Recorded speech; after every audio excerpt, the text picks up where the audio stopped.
মাধ্যমে বাংলাদেশ থেকে বিদায় করে দিয়েছে। আল্লামা দেলোয়ার হোসেন সাঈদীকে আপনারা চিনেন না? চিনেন?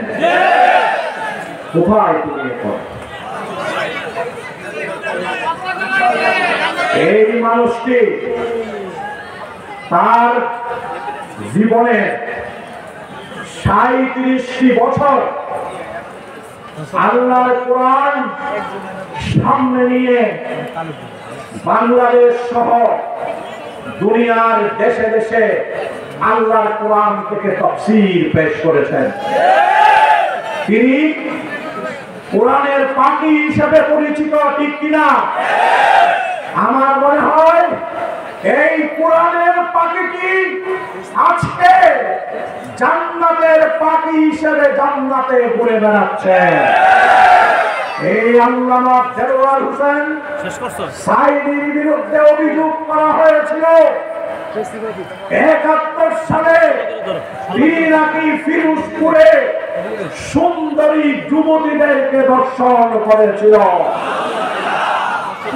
আল্লামা দেলোয়ার হোসেন সাঈদী এই শহীদ, তিনি অনেক ইন্টারভিউতে একাধিকবার বলেছেন, আমি জামাত ইসলামীতে যোগদান করেছি ৭৪ সালে, মুক্তিযুদ্ধ হয়েছে বাবা ৭১ সালে।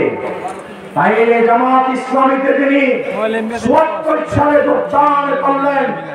৭১ সালে মুক্তিযুদ্ধের সময় তিনি কিভাবে ফিরোজপুরে সেই রূপবতী নারীদেরকে ধর্ষণ করতে পারে?